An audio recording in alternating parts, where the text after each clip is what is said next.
All right, well, Rhett, been with you a few times now in the last several weeks getting some content. Yeah. Today's kind of a special day.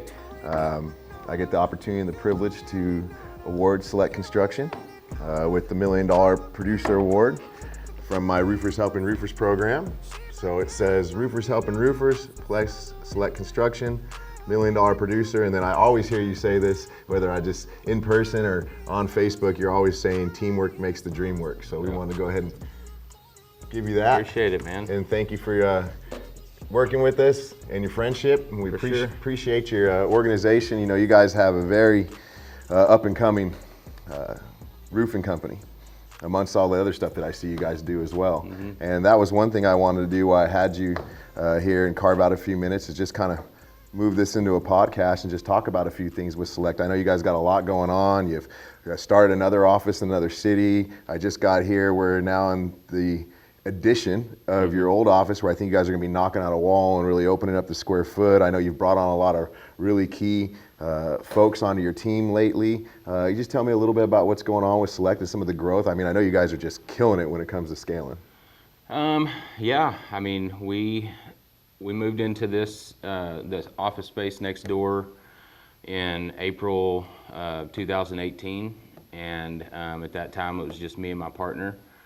We didn't even have a single sales guy. Luke, our top sales guy, he was actually still working in Florida, shutting down our stuff there. And so as far as this market goes, we knew that we wanted to grow. We were done kind of doing it out of our houses, and you know, it just being me and him, maybe one or two sales guys here or there. I knew that having a central location was going to be key to us recruiting, and that's kind of what's happened. We just have been plugging along. I mean, we've had a lot of salespeople come in and out over the past 2 years, but just slowly growing and taking risks around every corner. And that's really what scaling is. What I've found is being willing to like make a move that you don't feel like you're necessarily ready for. Because if you wait till you're ready for it, then it's probably too late. Or like Anthony talks about all the time, the bell-shaped curve. A lot of people will want to make that move when they're on the downturn, and we're always trying to do it whenever we're on the uptick. And it's kind of like betting on the come, but I feel like when you're betting on people, there's just a huge return on your investment as long as you invest in them. Yeah, absolutely. And I think the thing that I like the most about your organization is I deal with roofing companies all over the nation, everything from a few million upwards to 80 million. So I see it all. And the one thing that I really like is you guys are building, but you're building sustainable. You're building smart. And I know you're really big at reaching out to some of the pillars in our industry, and you have some close friends that are connected to you that you can kind of talk to. So I think you kind of have taken a little bit from everybody and put it together, and you can see it's really showing, because from 2018 to 2020, that's some huge growth. Oh, yeah. And it's what I consider sustainable growth. And that's what guys like me look for when we're working with other contractors. Is this a sustainable company? You know, you guys are obviously one of my top firms that I work with. The thing that I like the most too is you guys are really all about your people. You hear a lot of people say that, but you can see it with Select because of the reaction of when I talk, because I meet so many of your guys, whether I see them on projects or see them at events, or if I see it when I come into your office, and they're all about the Select and the brand. What was some of the things you guys did as far as your culture that really gets these individuals that work for you to just be all in and be part of the Select family and love the brand? I mean, I agree with what you said. It is all about the people. And I do have a lot of friends in the industry that have, big companies. They're incredibly successful, and they're kind of where I want to be. Their company may not look exactly like I want mine to look like, but as far as their success, that's what I strive for. But a business model is just that. It's just a model. It's like a little model car. It's not the real thing until you have the right people.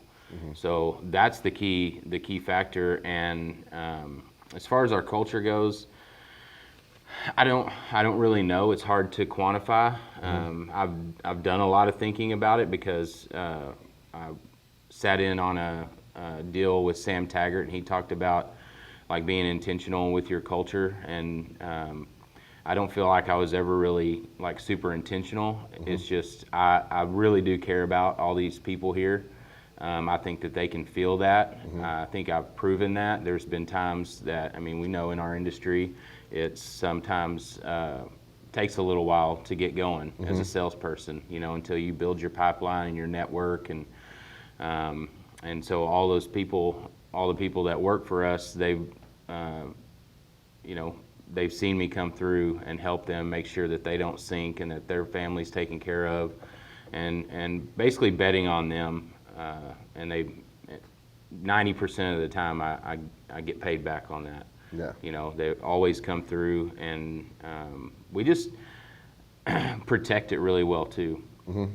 You know, we are quick to eliminate anything that's going to affect that culture. I mean, this office space is like, it's like everybody's favorite place to be. Yeah. And anytime something is going to interfere with that or make it uncomfortable or make people feel like they don't want to come up here, then that ingredient's gotta go. Yeah, I'm you a know? big believer in that. I always say, and there's, you know, different cliches people say, but it's like cut the cancer out, get rid of the poison, but that's huge. You know, if you got everybody on one team and you get anything, whatever it may be, that comes in and tries to create division or anything, I'm a firm believer, well, I would agree with you, that thing has to go.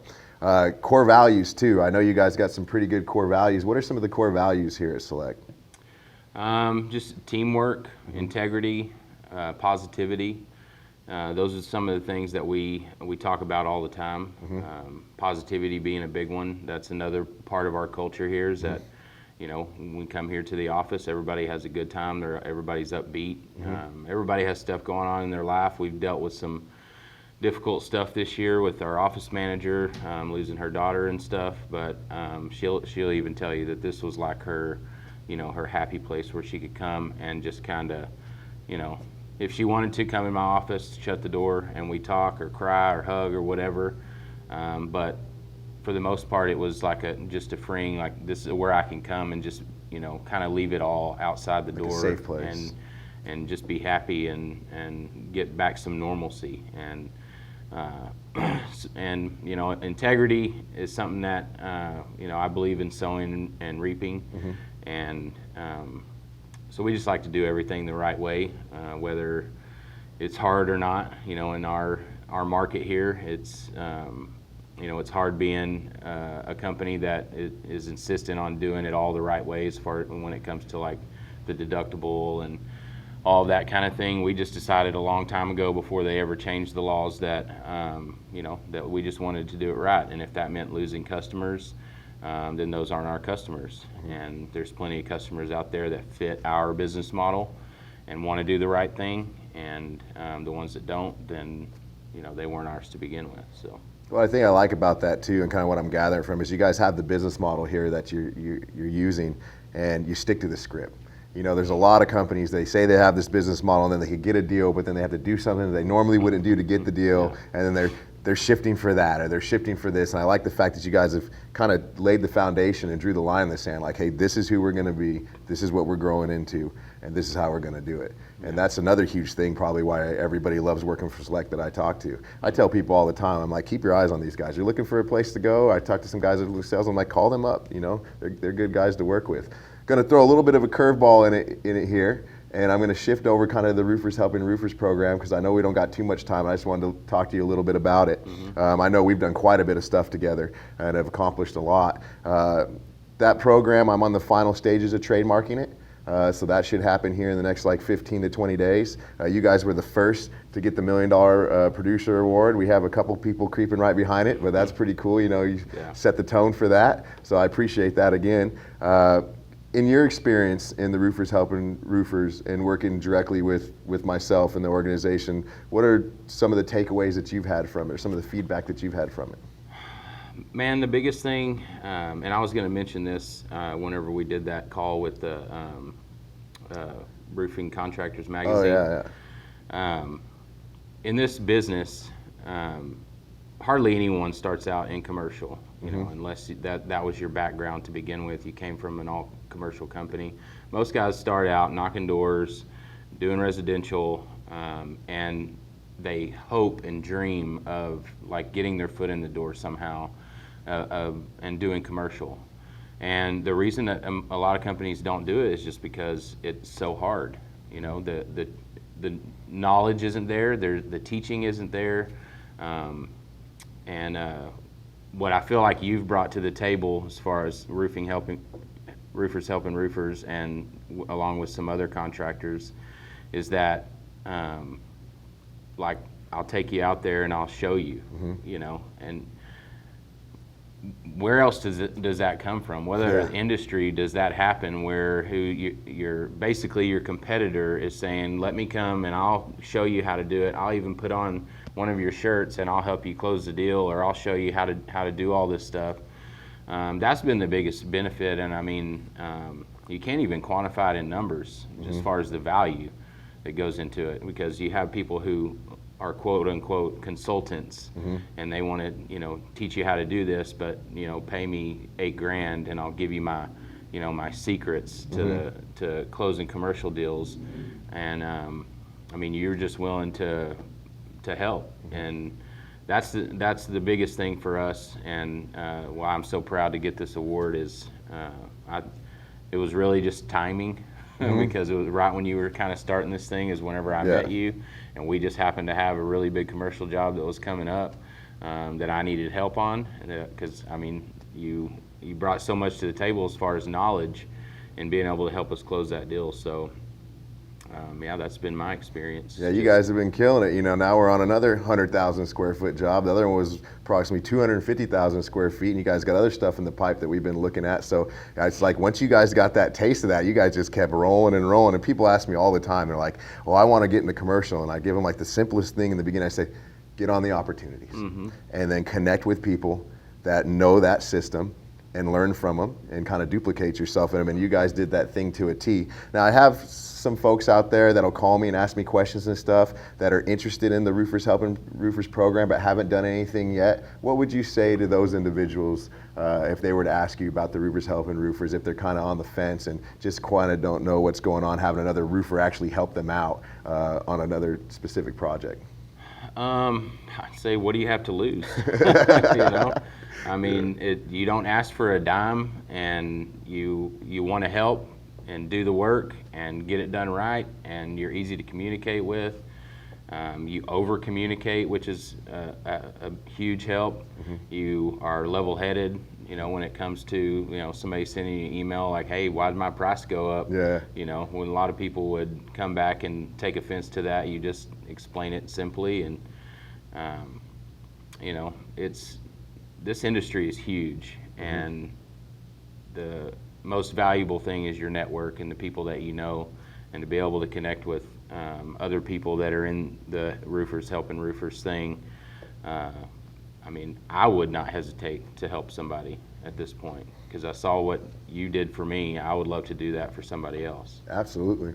And I think the thing that I really wanted to do the most with this program is like I never asked for any type of, you know, resources or monetary compensation unless there's a deal that comes from it. But I tell guys all the time, I'm like, if we build a relationship where we're bringing value to one another, it'll come.